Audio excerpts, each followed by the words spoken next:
SBR Forum's Super Bowl coverage is sponsored by DraftKings. SBR Forum Videos, I'm Peter Loshak. We are continuing our Super Bowl 47 coverage right now with Jordan Sharp. We're going to take a look at some team props. I've been covering props with SBR every year since I've been here, and as my regular viewers know, Super Bowl props can be some of the most profitable things to bet on all season long in the NFL, and in fact, some professional prop bettors have almost their whole bankroll tied up in Super Bowl props by kickoff. Jordan, thanks for being here with us once again. Pete, and there are just seemingly endless choices in the amount of player props, team props, exotic bets. I mean, you could just go sick in the face with trying to get all the prop bets you can in this game. Absolutely. You know, a lot of people have this belief that props are sucker bets, but it's actually quite the opposite. Of course, the odds that you get are essential, so you have to do line shopping. These odds, we have 9 team props here, Jordan, and these odds you told me came from Bovada and Bet Online, two books that definitely offer a ton of Super Bowl props and props in general online. Let's talk about the first one here. First score of the game.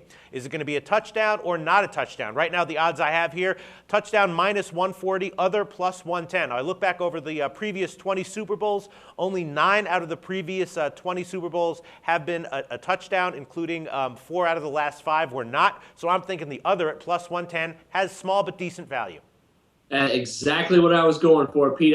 Especially with these two defenses playing the way they are this postseason, it's very conceivable to see that the first score of the game might just be 3 points. On the other side of that, the Ravens offense has the ability to get down the field very quickly, and 1 or 2 quick strikes, they could be very easily in field goal position and then get stopped possibly in the red zone against the 49ers, and vice versa. The 49ers, very effective run game, could eat some clock and just find their way into field goal position before their first score. So I think just because of the number alone, plus 110, you're getting pretty good value on it being a field goal, safety, whatever you want, anything else but a touchdown. All right, I agree with you, Jordan. The next one we're going to talk about is maybe my favorite prop out of all the props that you sent me. First turnover of the game, an interception minus 160 or a fumble plus 135. Now, I'm thinking fumble here, plus 135. Great bet. Flacco, of course, has thrown, everyone's been talking about it, no interceptions in the first 3 games. Kaepernick's only thrown 1 interception in the 2 playoff games. Flacco did have a fumble for a loss. Ray Rice had 2 fumbles in the Indianapolis game. And then even looking back over the regular season games that these guys have played, Kaepernick had only 3 interceptions in his 8 regular season games after the bye. He also had 8 fumbles. Only one of those resulted in a turnover, but still. Flacco had only 4 interceptions in his last 9 regular season games, and he had 3 fumbles for a loss by himself in those games. So we're not even talking about running backs here. I got to think that fumble plus 135, great value. Probably my best bet Absolutely. of Super Bowl prop weekend is plus 135 on the fumble. And my thing is it all comes down to these linebackers and these front sevens for these two teams. This game is going to be nasty. We're going to see some 5-digit fines. We're going to see some guys laying some hits that they would never throw unless they're in the Super Bowl. And early in the game, when the guys are really jacked up on defense, and maybe the guy carrying the ball, Frank Gore, Ray Rice possibly, or even Joe Flacco and Colin Kaepernick, might have a little bit of those Super Bowl jitters. So I'm thinking that the ball is going to hit the turf, and I think it's going to be a fumble on the first time. As you said, Kaepernick isn't asked to throw a whole lot. Although Joe Flacco does throw a lot, he has been very good throughout the postseason.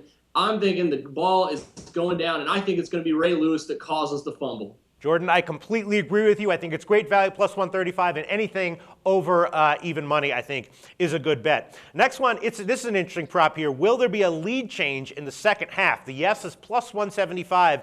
The no is minus 250. Now, this is interesting. I look back over the past 20 Super Bowls. In 4 out of the last 5 Super Bowls, the yes is cashed. There has been a lead change in the second half. In the previous 15, though, there was only a lead change in the second half in 2 out of the previous 15 Super Bowls. I'm not sure so that makes it 6-14 overall to the yes. But again, 4 out of the last 5, there has been a lead change in the second half. I'm thinking, though, the yes is the way to go here, only because it's a low spread. It's going to be a tight game. It's probably going to be competitive down to the wire. Field goals, 1-point leads, 2-point leads. I'm thinking the yes at plus 75 has some value. I completely, a third time in a row, at the complete time we agree. I am a little bit concerned with this, however, because four of those last 5, all these past 5 Super Bowls, there have been a lot of big-time electrifying quarterbacks who can, strike and score with one throw of the ball. Joe Flacco and Colin Kaepernick do have some of the ability to do that, but let's be honest, they're not Drew Brees, they're not Tom Brady, they're not Peyton Manning. We don't have one of those in the Super Bowl this year. So as you said, though, I think that the low spread is really going to come into play with this. It's going to be a tight game, and there should be a lead change. I absolutely agree with you again, Jordan. Right, and then the next two props that you picked here, I don't really have an opinion on. It's interesting to me why you picked them. There's will there be a score in the first 7 minutes and 30 seconds of the game? Will there be a score in the first 11 minutes of the game? 7:30, the yes is minus 175, the no is plus 145. For 11 minutes, the yes is minus 500, the no is plus 350. I didn't really crunch the numbers on these, but I'm assuming these lines are pretty dead on. What do you like here? I'm actually liking the no in this one, and that there's not going to be a lot of scoring here in the first half, and I'll give you a couple reasons why. Firstly, like I said, the defenses of both teams. Baltimore's defense has put themselves back together and are playing outstanding throughout the playoffs, as is San Francisco's defense as well. They're going to be really jacked up, and as I mentioned earlier, some of these offensive guys might have a little bit of the jitters. We're talking about two pretty young quarterbacks here. All right, interesting points, Jordan. The next one we have is another prop that I think has some value. The Ravens' first score in the game. Will it be a pass touchdown, a rush touchdown, a field goal, or a defensive score? Pass TD is plus 200, rush touchdown is plus 225, and a field goal is plus 175. Now, I looked over the Ravens' games this year. All 19 of their games, including their playoff games, 10 of their first scores were a field goal. Now, I know that's a very small sample size, could easily have a lot to do with variance, but field goal plus 175, I think it's worth a shot. I think I'm going to go two ways on this bet. I like the way you're thinking here with the field goal. As we mentioned with the first thing we talked about, is we do think that the first score of the game, or on either side, is going to be a field goal. So it's reasonable to believe that we could double down on that plus 175 and get the extra value out of that. However, if you're going to lay a single unit on that, taking a flyer on a defensive or special teams touchdown is not a bad idea, just for the fact of Jacoby Jones. We've all seen what he's done this postseason and this year in regards to returning punts and kicks. So taking a shot at it at 7.5 to 1, you get a whole wide array of whether, you can get a punt or kick return for a touchdown, interception return for a touchdown, a sack fumble return for a touchdown. You got just so many options, I feel like. I think plus 750 might be the way to go with that one. All right, and then the last prop we're going to talk about, kind of an interesting one. It's will the team that scores first win the game? The yes is minus 160, the no is plus 130. Historically, over the last 20 Super Bowls, those odds are about right. The yes is cashed 11 times, the no is cashed 9 times. The yes is also cashed 4 out of the last 5 Super Bowls.